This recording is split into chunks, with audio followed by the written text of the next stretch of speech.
Harrison is next up.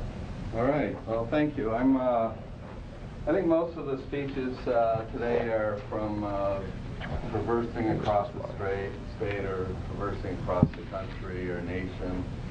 I'm going to talk about traversing across the neighborhood and what's been missing. When we look at most street patterns and how they're developed, they actually consume a lot of time and energy from a local basis. That's because planners, which are typically engineers, surveyors, architects, when they get a job from a private developer, which is how the nation grows, they're more concerned about density and jamming every unit in for their client than achieving an efficient pattern. Can you speak a little bit louder? Yeah. So development can be more efficient. The grid patterns are always thought to deliver the greatest density.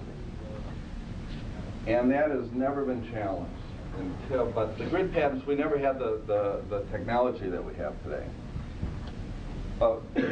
So we're going to challenge that in this presentation. I'm going to talk about this concept called flow and explain what that is. When we look at how much time and energy a vehicle uses, once we leave that arterial street and drive into the neighborhood, things change. So we start measuring this scenario as once you enter the neighborhood, it'll take about 200 feet to get to that residential speed. Now you're very efficient, so you're burning using up the greatest time and energy until you get up to cruise, but then you're going to have to come to a stop. That's about 200 feet.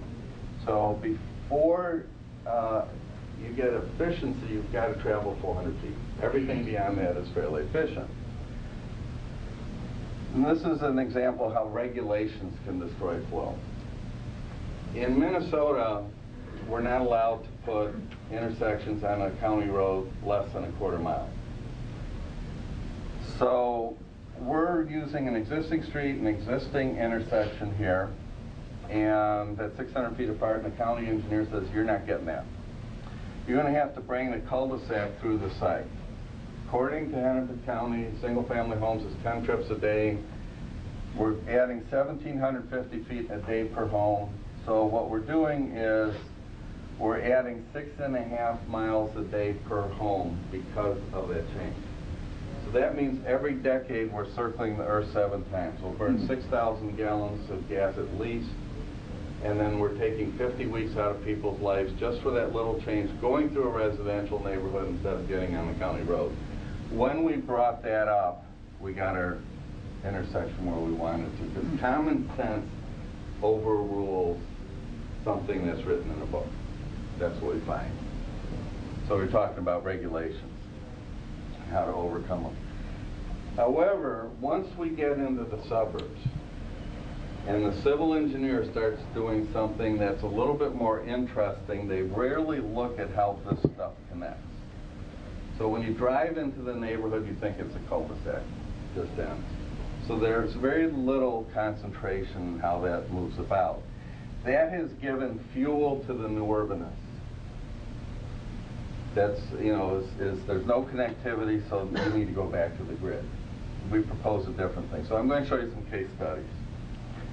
This is an approved development that was in New Braunfels, Texas, before it came to us. It looks extremely efficient, and everybody assumes you just can't do better than this. But when you look at it from a flow standpoint, and the time and energy it takes to get to most of the homes, it's very inefficient. Because you can't enter instantly at 30 miles an hour and go around corners at 30. So, when we redesign the neighborhood, we're looking at a street pattern that is 1 or 2 street patterns that maintain flow. So the time to get home plummets, it's more attractive, and it reduces the monotony. Same site, we've got 33% less road when you run the numbers at $300,000 less in construction. But homes are no longer looking into each other, and the lot premiums were $600,000. In other words, the more you could charge for the lot. It's the exact same density. We lose nothing, we have broken no ordinance, all we did was gain. And we've exceeded every regulation that exists. Here's another example. This is Cabela's neighborhood in Sydney. Their headquarters is here. They wanted to create something special, so they hire a new urban planner. They got this. There's no identity here. So what we do is we look at what are the key points on the site, and the first thing we do to create a neighborhood is not worry about the streets, we worry about the walks. How are we going to create a walking highway system? That defines the neighborhood and that interlinks the uses. And so that's primary. Every neighborhood we do, the main trails come first. So this is like the highway system for walks. This is bisected by 4 main streets, so when we cross a main street, we've got a split so you don't cross at a 2-way street, you cross at a 1-way street, and it creates a little bit more attractive neighborhood. And each one of these areas maintain flow. 26% less street length. At $300 a linear foot per street, that is an enormous amount of money. So now you can build more efficient homes, you can build more attractive homes, and you put more money in the landscaping. That's street length. And then you create something that is very efficient. We can get more than 100% efficiency on streets, ratio of frontage. This is the last example. This is how do we fix Detroit using these same principles. When you look at, or any urban area, this is a study on Detroit. So this area, or much of Detroit, was planned before people even owned the cars. And when you look at the ratio of pavement per home, what you've got in an urban area is typically for every square foot of home footprint, you'll have 4 to 5 square foot of pavement serving it. That's walks, alleys, driveways, streets, and things like that. That is a massive amount of ratio there, versus the suburbs, which are more like 3 to 1. So what do you do to fix this area?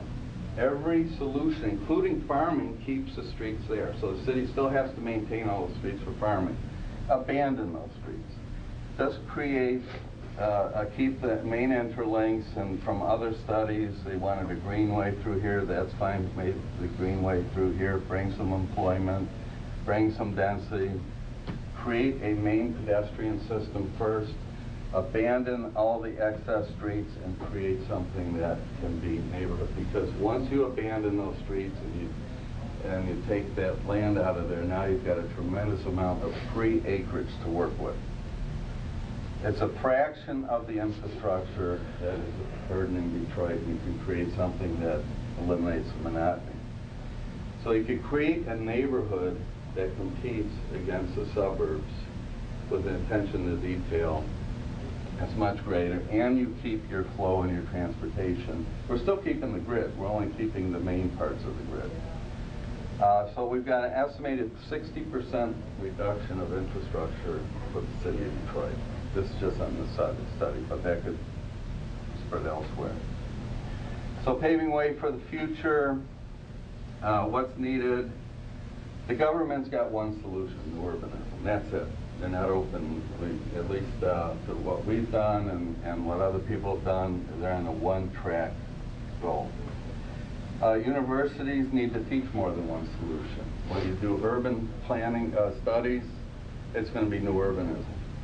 80% of our growth historically has been suburban. There are no courses in the U.S. that teach suburban planning. And consultants that are designing need to use a better technology.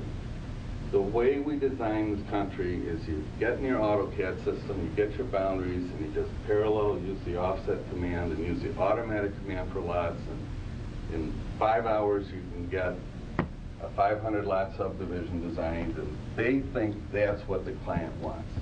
What the client wants is a great neighborhood that will compete against the others. We have taken design out of planning. Again, giving fuel to the new urbanists.